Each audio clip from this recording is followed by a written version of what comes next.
ہدایت پانے کے لیے ضروری ہے کہ ایک انسان علم کو اہل علم سے لے، علم کو اہل علم سے لے۔ معتبر لوگوں سے دین کو لینا گمراہی سے بچنے کی لازمی شرط ہے۔ نہیں غلط ذریعے سے علم حاصل کیا، چیک نہیں کرنے کی صلاحیت اس میں نہیں ہے، اب گمراہی کا علم آ گیا، یہ بھی گمراہ ہو جائے گا۔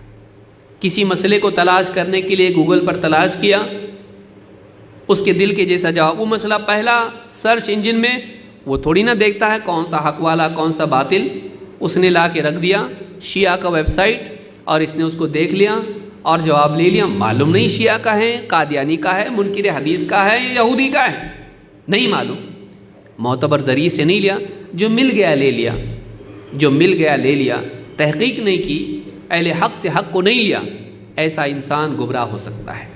ہدایت کے لیے ضروری ہے کہ ایک انسان ہمیشہ حق کو اہل حق سے لے، علم کو اہل علم سے لے۔ ہوا میں کہیں سے بھی اویلیبل ہے تو نہیں، آسانی سے مل رہا تو لے لے، نہیں، تکلیف سے بھی ملتا ہے تو لینا، لیکن کس سے؟ اہل حق سے۔ آج ہم ایسے دور میں ہیں کہ ساری چیزیں گھر پہ آ جاتی ہیں، ہاں امیزون، فلپکارٹ اور یہ اور وہ، آدمی فوراً چاہتا ہے آسانی سے جو مل رہا نا وہ لو نا، محنت کر کے کیوں؟ جب ایزیلی مل جا رہا ہے، ٹک ٹاپ کرنے کے بعد سب آ جا رہا ہے، تو پھر اتنا جا کے مسجد میں بیٹھنا، عالم کے پاس بیٹھنا، اس سے پوچھنا، اتنی محنت کون کرے بھائی؟ سرچ کرو جواب حاضر، یوٹیوب، فیس بک، یہاں وہاں گوگل۔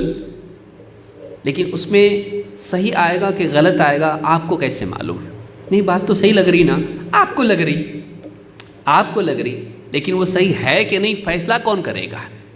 جس کے پاس علم ہے، تجربہ ہے، وہ فیصلہ کرے گا۔ تو اس معاملے میں علم کو اہل علم سے لینا ضروری کیوں ہے؟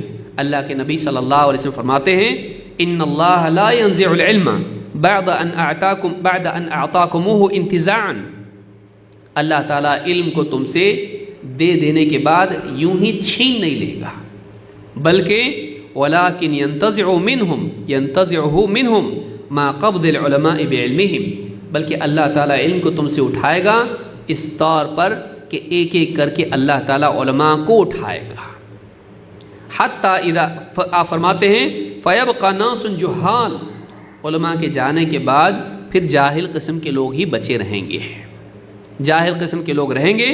یستفتون فیفتون برأیہم، لوگوں سے فتوے پوچھیں گے تو وہ فیصلہ کیسا کریں گے، فتوے کیسے دیں گے؟ فیفتون برأیہم، وہ اپنی رائے سے فتوے دیں گے، وہ اپنی رائے، میرے خیال میں جائز ہے، کیونکہ دیکھو وہ جائز ہے نا، پھر یہ بھی جائز ہونا چاہیے۔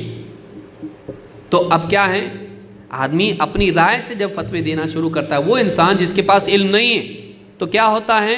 آپ نے فرمایا فَيُضِلُّونَ وَيَضِلُّونَ، وہ دوسروں کو بھی گمراہ کریں گے فتویٰ دینے والے، اور خود بھی گمراہ ہوں گے، غلط فتویٰ دے کے خود گمراہ ہوں گے، دوسروں کو گمراہ کر کے ان کا بھی گناہ ان کے اوپر آ جائے گا۔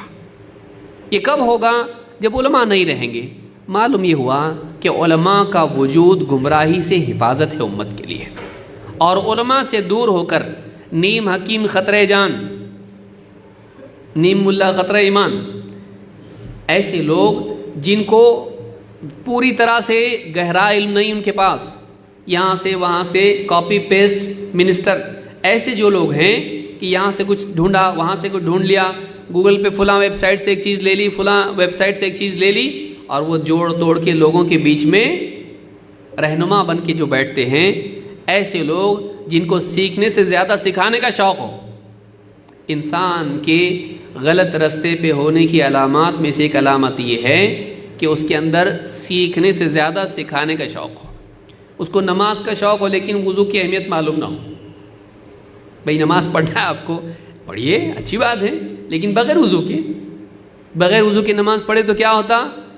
نماز کا ثواب ملتا اور گناہ ملتا۔ آپ کو نماز پڑھنا ہے، وضو بھی کرو، طہارت کے بغیر نماز نہیں ہوتی ہے۔ اسی طرح سے ایک انسان علم حاصل کیے بغیر علم دینے والا کیسے بن سکتا ہے؟ کسی کو میرا دل بولتا بہت خرچہ کرنا، لوگوں کو، غریبوں کو کھلانا، تو کمانے کا شوق نہیں ہے اور خرچ کرنے کا شوق ہے، کیا فائدہ؟ تو ایک انسان حاصل نہیں کر رہا ہے علم اور بانٹنے کا اس کو شوق ہے، تو ایسا انسان کیا ہوگا؟ لوگوں کی گمراہی کا ذریعہ بنے گا۔ اور آج میڈیا کی وجہ سے شہرت کے اسباب اتنے زیادہ ہو گئے ہیں کہ انسان کے اندر لوگوں کا مرکز ملت بننے کا شوق بن گیا ہے کہ لوگ میرے پاس آئیں، مجھ سے سیکھیں، واہ واہ بولیں اور نام ہو میرا۔ یہ جو مصیبت ہے یہ شر کی جڑ ہے۔ انسان کو چاہیے کہ علم حاصل کریں۔ خیرکم من تعلم القرآن وعلمہ، تم میں بہترین وہ جو قرآن کو سیکھے اور سکھائے۔ یہ نہیں کہا سیکھنے کی ضرورت نہیں، سکھانے کا شوق اس میں ہونا چاہیے، نہیں کہا ایسا۔ سیکھے پہلے آیا پھر سکھائے، بغیر سیکھے کیسے سکھاتا ہے؟ کسی بھی میدان میں نہیں ہوتا ایسا۔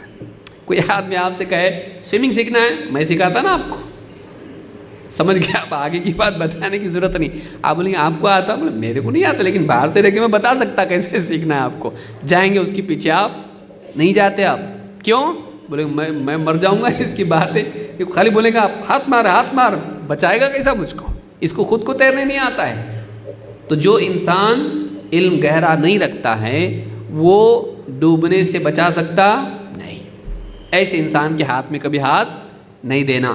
تو اس حدیث سے بات معلوم ہوتی ہے کہ علم کو علماء سے لیا جاتا ہے، لیکن جب اہل علم سے لوگ نہیں لیں گے علم، یہاں وہاں سے لینے لگیں گے اور تحقیق نہیں کریں گے، نااہل لوگوں کو اپنا پیشوا بنا لیں گے، تو وہ خود بھی گمراہ ہوں گے اور ان کو بھی گمراہ کریں گے۔ یہ حدیث بخاری میں ہے اور مسلم میں بھی ہے، لیکن الفاظ بخاری کے ہیں۔